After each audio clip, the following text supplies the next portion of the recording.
మీనాక్షి అమ్మవారికి, చాముండేశ్వరి అమ్మవారికి ఎంతో ఇష్టమైన ప్రసాదం అండి ఇది. సింపుల్‌గా, ఈజీగా, టేస్టీగా ఈ శ్రావణ మాసంలో మనం చేసుకునే శుక్రవార పూజల్లో ఇంక్లూడ్ చేసుకోవచ్చు మనం. ఎంతో కష్టపడి పెద్ద పెద్ద వంటలు చేయనక్కర్లేదు. సింపుల్ ఇంగ్రీడియెంట్స్‌తో సింపుల్‌గా చేసుకోవచ్చు. చేసుకోబోయే బెల్లం పొంగల్‌కి ఒక glass of rice, half glass of పెసరపప్పు తీసుకున్నానండి. ఇప్పుడు ఇవి వాష్ చేసుకొని మనం కుక్ చేసుకుందాం.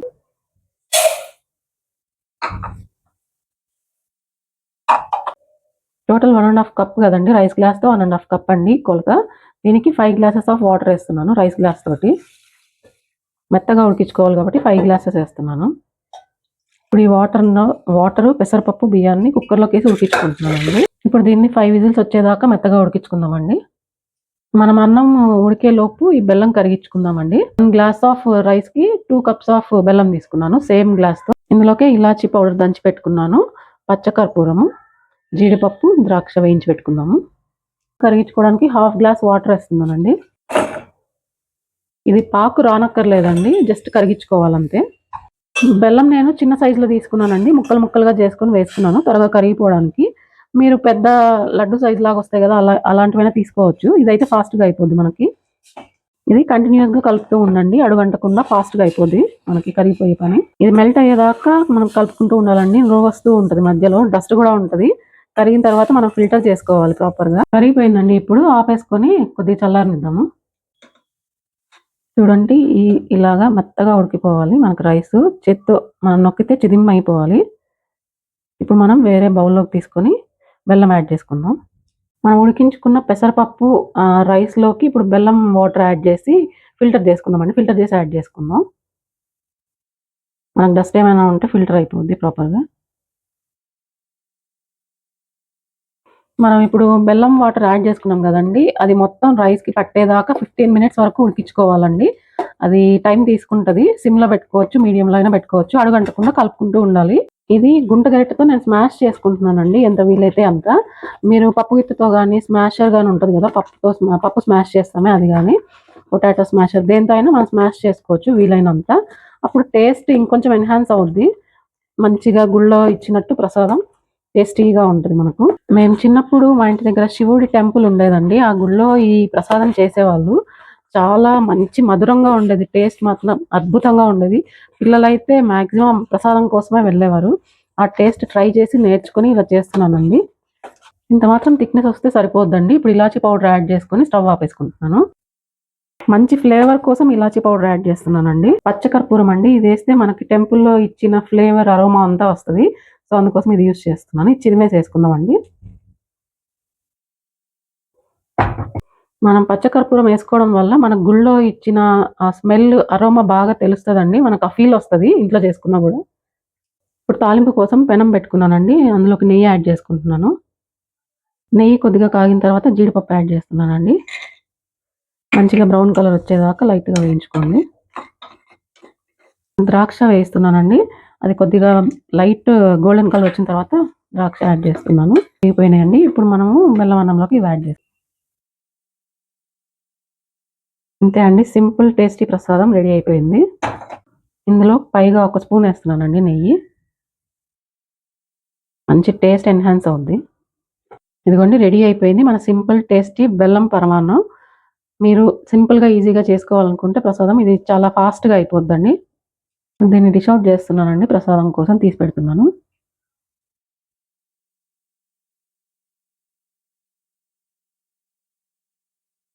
మనం నెయ్యి ఎంత ఎక్కువ వేసుకుంటే అంత టేస్ట్ వస్తదండి మనకు. వీలైనంత ఎక్కువ వేసుకోవడానికి ట్రై చేయండి. గేదె నెయ్యి అయితే ఇంకా అద్భుతంగా ఉంటది టేస్ట్.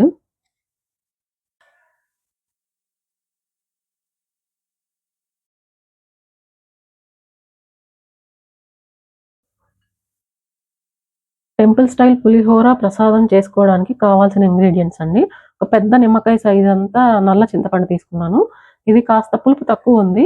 మీరు మీ చింతపండు టేస్ట్‌ని బట్టి మీరు అడ్జస్ట్ చేసుకోండి. 1 గ్లాస్ ఆఫ్ రైస్‌కి ఈ మాత్రం క్వాంటిటీ తీసుకున్నాను నేను, పెద్ద నిమ్మకాయ సైజ్ అంతా.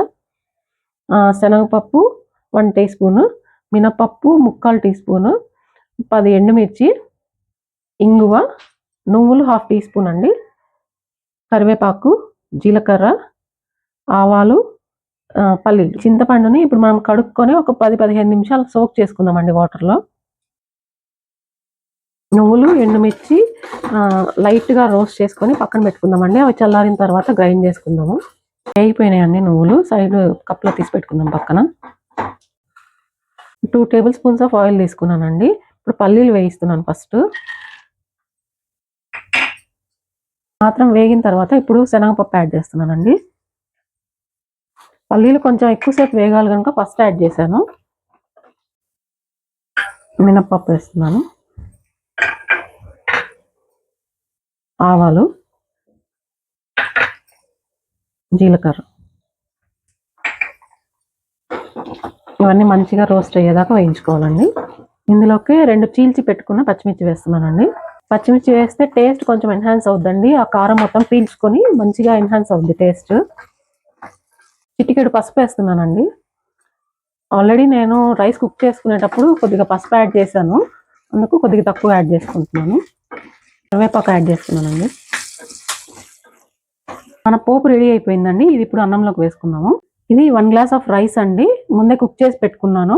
ఇందులోకి పసుపు యాడ్ చేశాను. మనము కలుపుకునేటప్పుడు కొద్దిగా కలర్ మరీ తక్కువైతే అడ్జస్ట్ అవుతుంది అనేసి ఇప్పుడు యాడ్ చేసుకున్నాను ముందుగానే రైస్‌లోకే. సాల్ట్ యాడ్ చేసుకోకండి. పసుపు మాత్రం యాడ్ చేసుకోవచ్చు ముందుగానే. ఇప్పుడు పోపు యాడ్ చేస్తాను ఇందులోకి. ఈ రైస్‌తో మనం కవర్ చేసుకుందామండి పోపును మాత్రం. ఎందుకంటే కొంచెం ఫ్లేవర్ తగ్గకుండా ఉంటది. మన చింతపండు పులుసు రెడీ అయ్యేదాకా. ఇది సోక్ చేసి పెట్టుకున్న చింతపండు అండి. ఇప్పుడు దీన్ని గుజ్జు తీసేసుకొని మనం ఉడకబెట్టుకుందాం స్టవ్ మీద పెట్టుకొని. బాగా గుజ్జు పిండేసుకొని. ఈ విధంగా వేళ్ళతో బాగా నొక్కితే మంచిగా గుజ్జంతా ప్రాపర్‌గా వచ్చేస్తదండి. మనం గింజలు అన్నీ ఫిల్టర్ చేసుకోవాలి పిప్పి అంతా. చింతపండు గుజ్జు. ఇప్పుడు దీన్ని ఆయిల్‌లోకి వేసి ఉడికించుకుందాము. స్టవ్ ఆన్ చేసుకొని ఇప్పుడు ఒక గిన్నె తీసుకున్నానండి. ఇందులోకి 2 స్పూన్స్ ఆఫ్ ఆయిల్ వేస్తున్నాను. ఇంగు వేస్తున్నానండి. నూనె వేడెక్కిందండి. ఇప్పుడు చింతపండు గుజ్జు దీంట్లోకి వేస్తున్నాను. ఇప్పుడు ఈ చింతపండులోంచి ఆయిల్ బయటకొచ్చేదాకా ఉడికించుకుందామండి మనం.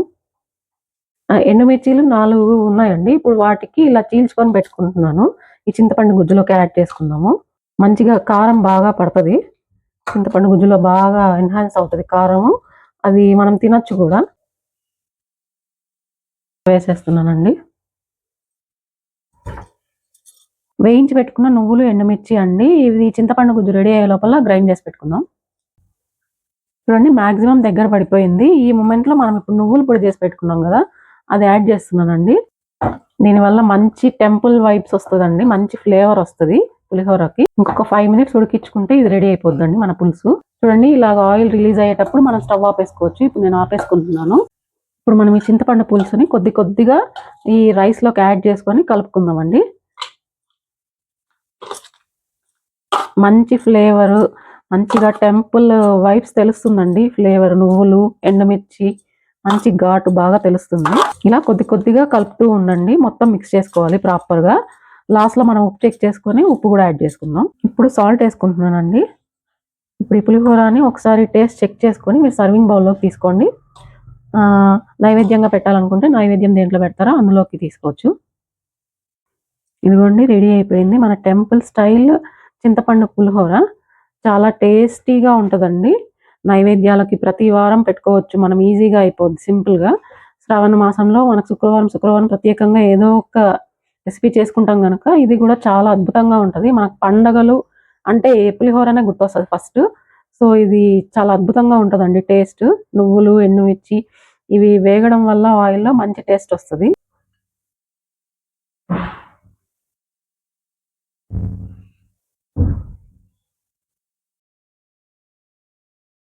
మనకి ఏ గుడికి వెళ్ళినా ప్రసాదంగా శనగలిస్తారు గదా! అదే స్టైల్‌లో చేశానిది. చూడండి ఇవి కాబూలి శనగలు. 1 కప్ ఆఫ్ కాబూలి శనగల్ని నానబెట్టుకున్నాను 8 అవర్స్ ముందు. ఇవి ఇప్పుడు తోలు ఊడిపోయేదాకా పీల్ మనం ఇలా అంటే వచ్చేసేలాగా నానాలండి. అంతవరకు నానబెట్టుకోవాలి మనం. దీన్ని ఇప్పుడు కుక్కర్‌లో 3 విజిల్స్ పెట్టుకుందాము ఉడకబెట్టుకోవడానికి. కుక్కర్‌లోకి వేసుకున్నానండి. 3 గ్లాసెస్ ఆఫ్ వాటర్ తీసుకున్నాను ఉడకబెట్టుకోవడానికి. మనం 3-4 విజిల్స్ పెట్టుకుందాము. మీరు సోక్ చేసుకున్న టైమింగ్‌ని బట్టి మీరు ఎస్టిమేట్ చేసుకోండి. దీనికైతే 4 విజిల్స్ పెడుతున్నాను నేను.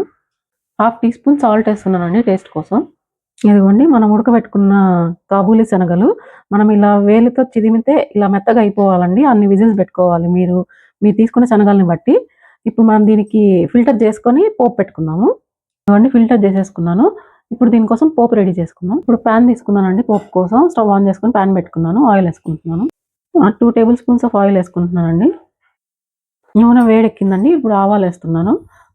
ఈ ఆవాలు కొద్దిగా చిటపటలాడాక శనగపప్పు, మినపప్పు యాడ్ చేసుకుందాం. మినపప్పు, శనగపప్పు వేస్తున్నాను. ఇది మనం ప్రసాదం కోసం చేస్తున్నాం కనుక నేనేం ఆనియన్ ఏం వేయట్లేదండి. ఇప్పుడు జీరా వేసేసానండి. అలాగే కరివేపాకు, ఎండుమిర్చి కూడా 3 వేసానండి ఎండుమిర్చి. మీ కారానికి తగినట్టు మీరు యాడ్ చేసుకోండి. పోపు రెడీ అయిపోయిందండి. ఇప్పుడు ఇందులోకి వేసుకుందాం మనం శనగల్లోకి.